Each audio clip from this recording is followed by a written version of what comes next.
Hello, one and all. Welcome again to the Cafe on Air podcast. I'm Big Italy 42, as you know, and I'm sure you know Spencer Limbach at Spencer_JL on Twitter, my co-host here, and we're talking about some DraftKings strategies, some DraftKings salaries for tonight's action on this Friday 9-game slate. We already talked FanDuel, so check out that podcast as well. And you ready to get this going here, Spencer? Yeah, there's a lot of attractively priced options here on DraftKings, so I'm ready to get into it. Yeah, DraftKings definitely doing us more favors than FanDuel tonight with the pricing. So FanDuel pretty tight on theirs. That's definitely not a criticism. I mean, they did it well. They made it tough. So less work to be done here on DraftKings. I think there's, like you mentioned, some great spots, some nice discounts for players. So let's go ahead and kick things off with the obvious player everyone is talking about, and rightfully so, Russell Westbrook. I mean, he's the 80-point man, just waiting to happen. Obviously struggled last time, almost a triple-double, but that was due to 10 turnovers. So still 46 points, as awful as that game was. I mean, still 20. It's sad, though, that it's come to the point where 24 points, 9 rebounds, 7 assists, and 2 steals is a horrible game for Russell Westbrook. But 10 turnovers. Yeah. That kind of hurt. But, yeah, with Westbrook tonight, I'm not going all in on him, kind of like I mentioned on the FanDuel podcast. But here's the thing, is that he fits in a little more comfortable on DraftKings because you can get bargains at every other position. So you look at it that way, then, yeah, I mean, this is a great matchup at home against Minnesota. Granted, there's a little bit of a blowout factor because Minnesota kind of wants to limit the minutes of some of their better players like Rubio, Pekovic. They're really conscious with their minutes, so if this game starts to get out of hand, they might just let it go. They don't have anything to play for, really. Yeah. So, but then again, on the other hand, if this becomes a runaway, it's probably because Westbrook is going nuts. Yeah, absolutely. And like you mentioned, the turnovers, 10 last game, 9 the game before. But, I mean, no one was talking about that because he went 30, 17, and 11. So you can have as many turnovers as you want at that price. But quadruple-double. Yeah, almost. And, you know, one thing to really take into account, this is on the strategy aspect, FanDuel takes away an entire point for a turnover. DraftKings takes away half of a point, which is why if you look at the logs, especially a guy like Westbrook, a high usage, there's going to be turnovers there with him touching the ball in every possession. So keep in mind, you see those points, pretty significant difference, actually, 5-point difference there, or more than 5 with the 3-point bonus as well. DraftKings to FanDuel. So less risky to play a player like Russell Westbrook, especially at a little bit cheaper of a tag on DraftKings. And digging a little deeper down here, one guy I really liked heading into tonight, or last night heading into today, was Ricky Rubio at 8.1K. But as we mentioned on the FanDuel podcast, and as I mentioned just a little bit ago, Flip Saunders is really trying to cap his minutes. So he's no longer that great of a play. He's going to see around 25, 28 minutes, if that. And I mean, you just can't afford 8,000 for not a full share of minutes there. Yeah, and like you mentioned, it seems like he's trying to pull the Dusty Baker of the NBA and kind of ruin some players before they get to their prime. So finally, they're being smart with it, but that's unfortunate for us tonight on this slate with some Minnesota players against a team in OKC that doesn't want to play any defense right now at all. Some other options at point guard. You got your obvious Steph Curry, but now knee injury, ankle injury. We mentioned it.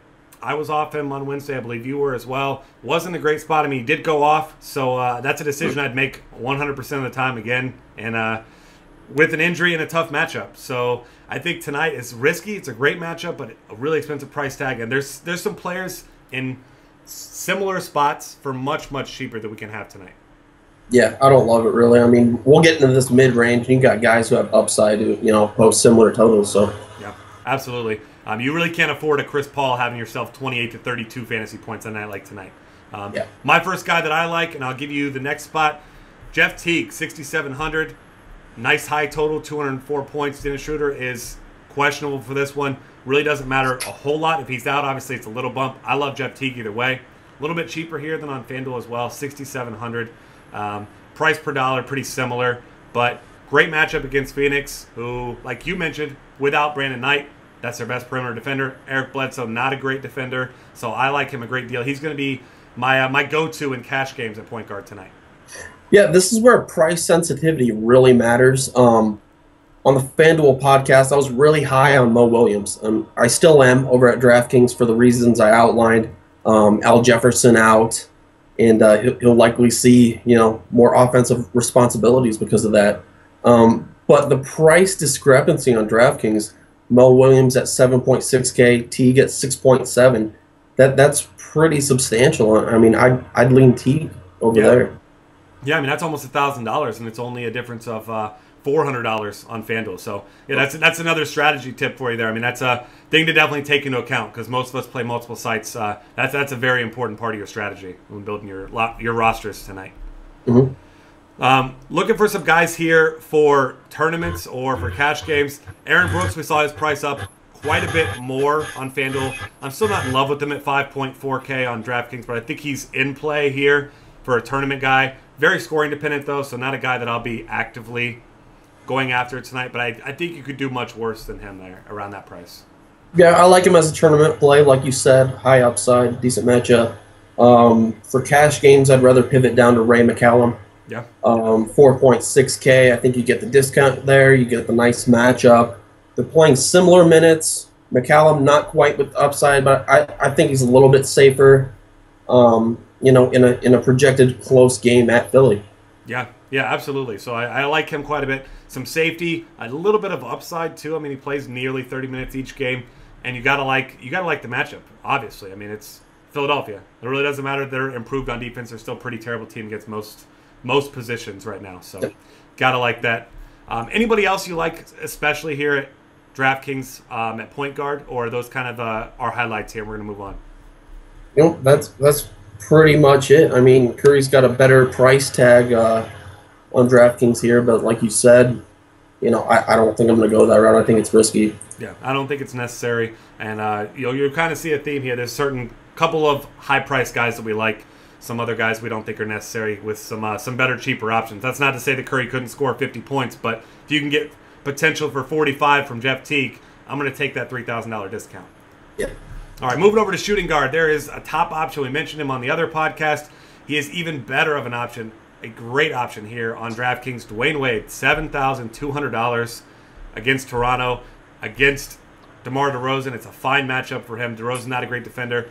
And Dwayne Wade on fire. 5 straight games, over 40 fantasy points.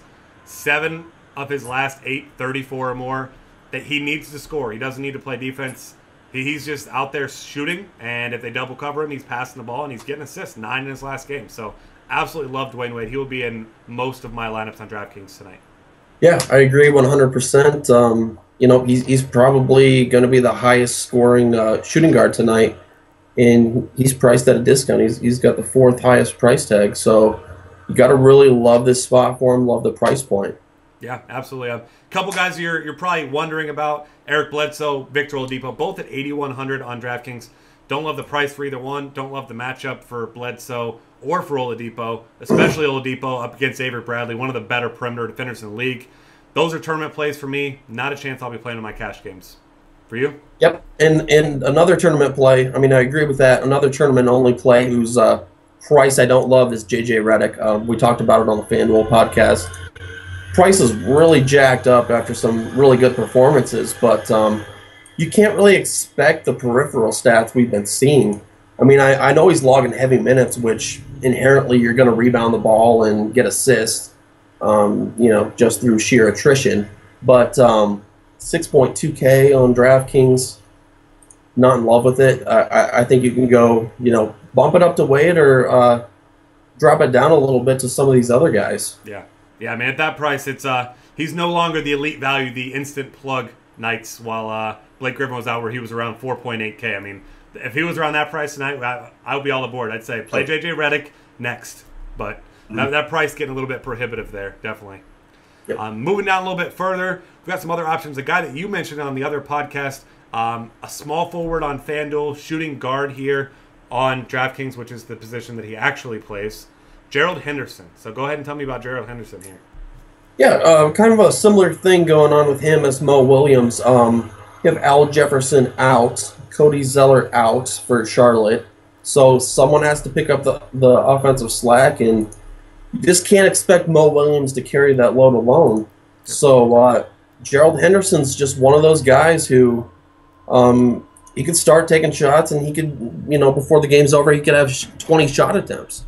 So, they'll need him to score tonight, and he could carry that role. I really don't expect that 11 assists last game to carry over. No. I'm not really sure what's going on with that, but he's a guy who can put the ball in the basket, and I like him as a tournament option here. Yeah, completely agree there. I mean, that price tag 5,300 is great. If we're going cash game play, right around that same price, it's going to be Avery Bradley. We talked about how much we liked him on the other podcast. Absolutely love him in this spot tonight. Reiterating again, if you've already seen the other one, I'll keep it short and sweet. Victor Oladipo, not a great on-ball defender. Avery Bradley is. It works into his favor. A lot of reasons. I mean, he's a volume scorer. He loves playing up in pace. And when Victor Oladipo plays up in pace, he gets wild with the ball and turns it over quite a bit. And Avery Bradley likes to take the ball away. So I absolutely love him at this price. Yeah, I'll probably lock him into the majority of my cash games there. And as far as cash games go, that's pretty much the line for me. I don't know about you. Yeah. You can dig a little deeper here. Go, Contavious Caldwell Pope for a tournament, a little bit cheaper there, and maybe Will Barton. Matchup isn't great against Golden State. I mean, it's a fast-paced matchup, but he's seeing the minutes and he will see garbage time if that comes into play. So a couple of tournament options to consider there. I mean, if you love your roster everywhere else and you just need kind of a contrarian play to fill out your lineup. Yeah, I mean, both those guys with significant upside, and not a terrible floor there either for Caldwell Pope. I mean, starting, getting decent minutes. So, and obviously Wesley Matthews not there as the great defender at shooting guard. So maybe a couple extra shots for him. Maybe some better looks at least, if nothing else. Mm-hmm. Moving over to small forward. Was the top play on FanDuel, is the top play here, but even better here at only 7,600. Rudy Gay, matchups don't get any better than this. Not sure exactly who he's going to end up seeing. I'll probably see some Luke Richard and Bob Mute, and it really doesn't matter. The only guy that's really given him fits recently is Kawhi Leonard, and rightfully so. He kind of gives everyone fits. So you give him a pass there. Rudy Gay with immense upside and a nice safe floor in this great matchup tonight. Yeah, and I'll probably target Rudy Gay a little more on DraftKings than FanDuel. He's discounted on DraftKings, but then again, the next two guys we're looking at are priced up a little more on DraftKings relative to FanDuel. You got Nicholas Batum and Tobias Harris as solid cash game plays, but they're both at 6.7K on DraftKings, and they're actually cheaper on FanDuel. Yeah. So you just look at the price discrepancy, and Gay makes for a really good play here. Yeah, another really good point there. The difference of over $1,500 between those players on FanDuel and just $900 here. So I'm with you there. Rudy Gay and some extra shares on DraftKings for both those reasons. Cheaper price and the gap between the second tier. And like you said, second tier, Nicholas Batum, Tobias Harris. We don't need to tell you too much about those. Both safe plays. Batum probably with a little bit more upside. So both those guys fine plays as well. Yep, and then digging down a little more, Damari Carroll, we talked about him in the FanDuel podcast. I don't think you have to go that route, but if you need someone cheaper, someone with upside in a tournament, he has a great matchup at Phoenix. Fast-paced. Phoenix is dead last against small forwards. He's a guy who could really thrive in that game environment. Yeah, absolutely. So I like him quite a bit again. Also, you could look at Danilo Gallinari. I don't know if I love his price at 5,700. He's a safe floor guy. I mean, he's a high usage guy now in that offense in his new role. He's not going to repeat his last game, 40 fantasy points in 24 minutes. So don't go thinking that. But I mean, he should be 20 to 25 with upside of 30 fantasy points tonight. So you could definitely look that route. I think I might go a little bit more expensive with the first three guys we mentioned, but I think he's a fine play. All right, I have 4 words for you, and you have to tell me buy or sell. Okay. Andre Iguodala, revenge factor. Oh man, I don't know how many games he's played against them since. I know. Since the revenge split. factor has an expiration date, so I mean you can't keep going back to that well. So does Andre Iguodala. He has to have an expiration date very too. True. But I mean, he's shown some upside and struggled in a couple games, but for a while there, I mean, we talked about it when we were first starting these podcasts a few weeks ago. I mean, he was low 4Ks like he is now, or high 3s even, and he was a great cash game filler. I think he's in a fine spot tonight, especially, you got to anticipate Golden State's probably going to win this game fairly handily. I don't know if Vegas thinks that as well. So I think he's fine. I don't know about the revenge game, but you know, maybe an extra 3-pointer. Maybe he takes a shot he wasn't going to take just to try to stick it to him a little bit. All right, I was just testing you there. Yeah, and that's an extra half a point on DraftKings. You hit that 3-pointer, it's 3.5. So, yep. Nobody cheaper than that I'm touching. You? No, definitely not. No need to go any deeper there. Moving over to power forward, Pau Gasol, cheap price tag. Going down recently. I mean, it was up near 10K there for a while. I believe it was even over 10K for a game or two there during that huge stretch he had. And the obvious top option here for me, I think for you as well, 8,900. Charlotte's terrible against power forwards. They really only have one that's playing right now, Marvin Williams. Not a great defender. Love Pau Gasol. Yeah, I love him for all those reasons as well. The only problem I'm running into is the opportunity cost, because there's a lot of mid-range power forwards who are pretty decent spot as well. So, you know, you could really dip down there and pay up at a little more of a unsteady position. You know, maybe shooting guard, maybe small forward, or your other utility spot. So, I mean, that's the only reason I would kind of dip down. It just really depends on where you're going with lineup configuration tonight. Yeah, it depends on you know, who you're trying to pay up for. If you go more balanced lineup, maybe no Westbrook, you could probably get Gasol and one of those other mid-price options because there's plenty of value elsewhere. So yeah, that's definitely a good point though. Not a whole lot of difference between he and some other good plays there. For instance, Paul Millsap, 7,500. Mentioned him already. Doesn't matter who Phoenix throws against him. It's a good matchup for him down low. I really like that spot for him. A little bit cheaper on FanDuel, but still a perfectly fine play here, and pretty well rested. Hasn't played big minutes recently. Yeah, I like him here for reasons that you just outlined, playing up the pace. Great matchup against Phoenix. And he's a guy who can stuff the stat sheet, and this provides a great game environment for him to do it. Yeah, absolutely. Nerlens Noel, the next guy I want to talk about. I mean, I don't know what else you can say about this guy. He's tremendous right now. He's playing great basketball. 39, 44, 38, 41. I mean, the list goes on. The guy's showing tremendous consistency. You mentioned since the All-Star break especially. He's not scoring a ton of points, but that's even better, really, for him as your cash game play. Because if he does score a lot of points, if he scores 20 points in the game, that's just extra added value because getting a lot of rebounds, a lot of steals, 4, 5, 6, and 4 is just insane in his last 4, especially for a big man. I mean, we're talking a 6'10" power forward / center. I mean, this guy can do it all, and I absolutely love him at this price on DraftKings tonight. Yeah, he's the same price as Mirotic, who he's, you know, about 1,000 or more expensive on FanDuel, and he's cheaper than Millsap. I mean, you just gotta love this price.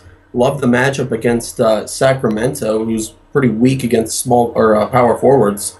And I don't think we're chasing points here. I think this is a true signal. I mean, you look at him since the All-Star break or, you know, at the beginning of this month, and he's producing. He's seeing the minutes. He's extremely active. And I really love locking him in here. Yeah, absolutely. And he's a guy, like you mentioned, I mean, he does it all, and incredibly safe floor. And you look at the guys like you mentioned, Mirotic, yeah, he's a fine play. Off the bench, though. So there's a little bit of a less upside there with him. And obviously Joakim Noah back, so maybe a little bit less production going his way. Kenneth Reed around that same price, but obviously we know not nearly as safe a floor. Recently it has been, but we've seen it before. He has those games where he disappears, 4 and 4, gets in some foul trouble. So for me there, it's an obvious Nerlens Noel for $100 more. Yep, definitely. And then dipping down a little bit, we didn't talk about him in the FanDuel podcast, but Brandon Bass, I mean, what do you make of him? He's seeing 33, 35 minutes lately, which doesn't make a ton of sense in my mind because Kelly Olynyk is back. He thought his minutes would dip down, but he's actually seeing more minutes as of late. But, you know, then again, Brad Stevens' rotations, he likes to go the contrarian route, as we like to call it in daily fantasy world, as far as that goes. So, I don't know. What do you make of him? I mean, it seems to me that Olynyk's taking more time from Tyler Zeller, who just, I mean, he's an adequate NBA player, but he's nothing special, really, in any regard, if you ask me. I mean, Bass he's a good rebounder. I mean, he's been a good passer recently, too. I mean, he's got 12 assists in his last 3 games. So, I mean, you don't expect the huge performance he had last game out, but in case you were wondering, that game was against Orlando. this same exact team he's playing tonight. So if you're a believer in that type of thing, maybe he's in the minds of these guys. 19-7-5 in that game in 38 minutes on the 8th. So maybe a little bit of confidence going with him tonight. Only 5,200. Maybe he just thinks he can dominate this team, and I mean he did last time. So that's a huge line. You don't expect that, but maybe a 12-10 kind of game. Yeah, I mean, it's nice knowing that he has that type of upside, especially in this type of matchup. Yeah. I don't think you have to force him in. I don't think you have to, like, click him in and then build around him.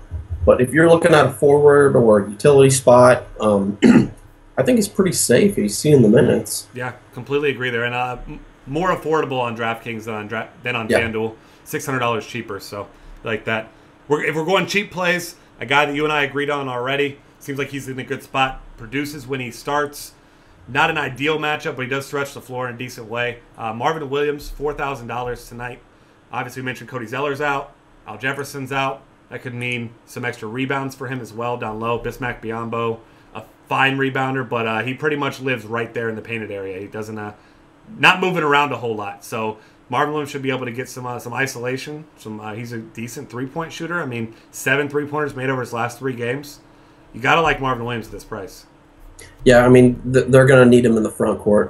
He's going to log pretty heavy minutes. He should be over 33 minutes easily, which puts him, I mean, if he just does Marvin Williams things, he'll be over fantasy value just seeing that type of playing time. Yeah, and he's got to be happy to know that there's now a narrative, Marvin Williams things. So he's officially made it once there's a saying about him. But, I mean, it's legitimate. I mean, when he starts, he's good. And that price tag doesn't get much better. You look around that area, and, I mean, there's junk. There's guys who don't play, guys who play 10 minutes, injured players even. No thanks. All right, moving on to center here. We mentioned on the other podcast we were going to get to it. Matchups don't get any better than this. Prices don't get any better than this. If you're DeMarcus Cousins, $9,500 tonight. And, I mean, if you can afford DeMarcus Cousins, you think this game stays close, you almost have to play him in some, if not most, of your lineups on DraftKings tonight. I mean, that price is just, I can't imagine it getting any lower. It's slowly been going down, but point per minute wise, he's been producing despite some subpar efforts on his end, I guess. But, I mean, man, a 4-point spread from Vegas, if this game stays close, I mean, he could put up 60-plus fantasy points in this matchup. Yeah, and that's the whole thing. I mean, you said if you can afford him. I mean, you can. Over here on DraftKings, he's pretty comfortable to work in. I mean, especially with those value plays, solid value plays that we mentioned earlier. Yeah, I'm going to have him probably in 80% of my lineups, if not more. Yeah, completely agree. I mean, DeAndre Jordan, an okay option against the worst rebounding team in the league. He's obviously a 2020 threat, but that's the only threat that he really is. Just 2020. I mean, DeMarcus Cousins, a good passer as well. I mean, I'm going DeMarcus Cousins over DeAndre Jordan. Yeah, and I mean, they're at similar price points, so I don't really see that as much of a question. I mean, maybe some people are going to want to chase DeAndre Jordan. He dominated Dallas last time around, but if you recall, Tyson Chandler got hurt in that game, and they really didn't have anyone to check him out, so he just did whatever he wanted. Yeah, and you got to think, I mean, obviously DeAndre Jordan, kind of the flavor of the week, but the consistency isn't really there. I mean, rebounding, yes, but points, no. I mean, 3 of his last 6 games, he scored less than 10 actual points. So in order for him to pay off his price tag, he's going to need to score points, which the Clippers may or may not even need him to do tonight. And the Kings need DeMarcus Cousins. I mean, he is that offense outside of Rudy Gay. Huge usage rate, over 30%. DeAndre Jordan nowhere near that. So that's an easy call for me. I feel like the ownership percentages might be closer than they should be in this. Yeah, I'll take that if that's the case. I mean, I'll go Cousins all day. Yeah, hopefully. Looking down a little deeper, Al Horford at 7.1K. He's what stands out in the mid-range there. My advice would be to pay up for Cousins if you're going above there. But, you know, if he fits and you're fading Cousins for whatever reason, I like Al Horford in that spot. Digging down a little deeper, Robin Lopez, your boy. Yeah. I know you like him tonight against the Detroit Bigs. If you want to talk about that. Yeah, nice cash game filler here. Not a ton of upside for a tournament like we mentioned before, but Detroit, not a good defensive front court. They're enormous. 2 big towers down there. I mean, they block shots, they rebound, but What they don't do is play defense. So Robin Lopez, smart player, doesn't make a lot of mistakes. I think he can take advantage of those two down low and easily pay off that price tag. I expect 25 fantasy points, which I feel is pretty fair for him tonight. Mm-hmm. Yeah, and he's a really, really solid pick. I mean, you don't have much downside. He's not going to put up a fantasy point performance that hurts you, really. Exactly. If you're looking for a cheap tournament play, and this is DraftKings specific because he's much cheaper here, remains to be seen how many minutes he's going to get, but against Orlando in the open court, we've seen Kelly Olynyk have himself some nice games. He's only 4K tonight. You wonder if he's going to see many more than 20 minutes, but at 4K, if I'm playing a bunch of tournament lineups, he's going to be the first cheap option with upside that I throw in there. Am I crazy in that? No, you're not crazy, but I mean, No, I'm talking multiple, like 10-plus lineups. If you've got 2 or 3, not a chance. Yeah, definitely. But I mean, I'm just not going to do it. I just can't stand Brad Stevens and his rotations. I don't really know what's going on with that. He seems capped at 20 minutes. Granted, I mean, he had 32 fantasy points against Memphis. So I don't really know what to expect from there. Yeah, I mean, I do know that he's going to be low owned. So, I mean, you'll have the upper hand in that regard in tournaments. But as far as cash games go and whatnot, I'm looking at Bismack Biyombo, filling in for Al Jefferson. He's sitting at 3.1K, so essentially minimum salary. Yeah. And he should see, 25, 28 minutes at least. I mean, are you of the same mindset? Yeah, I mean, he has to. They don't really have any depth there right now with some injuries. Sellers out. 2 front court guys injured. I mean, he's a much better play here than on FanDuel where he's 4,100. So you got to like his spot tonight as well. Yeah, and here's the great thing about DraftKings is that he's priced down, Cousins is priced down, so plug Cousins into the center spot, plug Biyombo in the utility.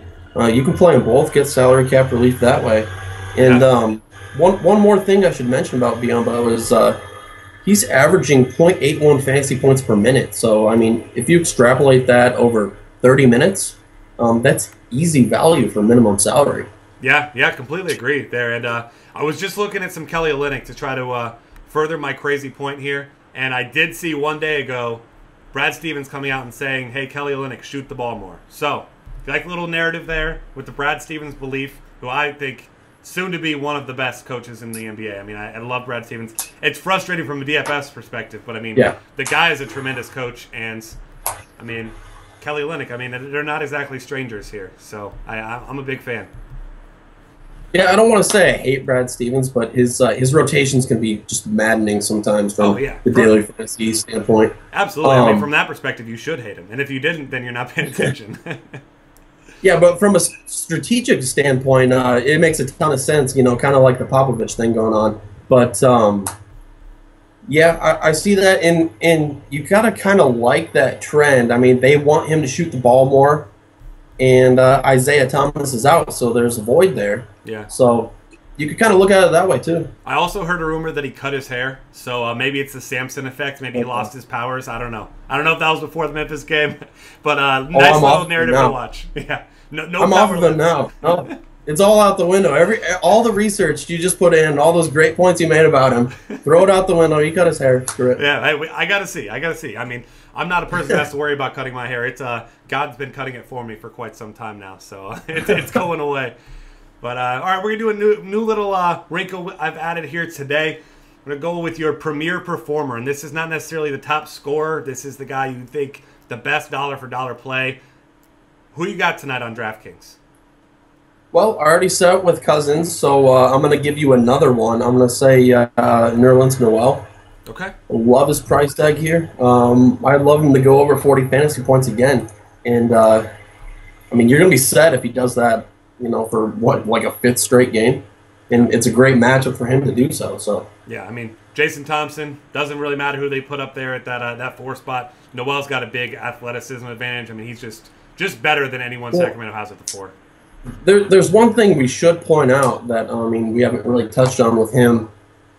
Are we concerned at all with foul trouble, him helping on Cousins? I mean, I could see him seeing some time on Cousins because even if it's not him in foul trouble, you see maybe someone else, maybe Henry Sims, someone out in there getting in some foul trouble. So Yes, but if I'm not mistaken, Noel's not very foul prone. I'll have to look at his logs here. Well, actually, now that I say that, he did foul out of the last game against the Chicago Bigs. So, yeah, I guess that is a concern. He's been having 4 and 5 quite a bit here. Yeah, in overtime. So, slight concern there, but I don't know. My thought would be that would just even play into Cousins and Gay even more, because if Noel stays out of foul trouble, maybe Philly keeps this game close the whole way through. But yeah, definitely something to be wary of, just in case. I'm gonna give you one more. Okay. I know you said just one, but Avery Bradley, shooting guard. I think you can just lock him in and not worry about it. Have a solid production, and then just pay up elsewhere. Yeah, I completely agree. I mean, both sites. He just seems like the guy to have. So I love that call. And yeah, for me, I mean, I'm gonna go on DraftKings with Rudy Gay, 7,600. You gotta love that price tag. Okay. It's an ideal matchup, close spread somehow. So with Sacramento not playing well, I'm going with Rudy Gay as my dollar for dollar guy. I wouldn't be shocked if he rivals 50 points tonight. 50 fantasy, not real points, but 50 fantasy points. Okay, I was gonna hold you to that. I was gonna kind of make some sort of wager here, but you better tell the world though. Anyone who hasn't seen this, if he scores 50 real points tonight, pretend like that's what I said and let everyone know. Okay. We'll go back and edit the tape and just leave it at 50 points. Yeah, we'll just cut it off in the final 2 minutes. Yeah. All right, we're going now. Biggest bust. Who you got as your biggest bust? This is always hard. Eric Bledsoe. I'm gonna go with him. I really don't like him in this matchup against Atlanta. I mean, he hasn't really seen the uptick in great matchups like the one against Minnesota. So I really don't see a need to go that route. I'd rather go Dwayne Wade, Avery Bradley, or Gerald Henderson in that spot. Yeah, I'm on board with that. I'm going to go that same position there. I'm going to go Victor Oladipo.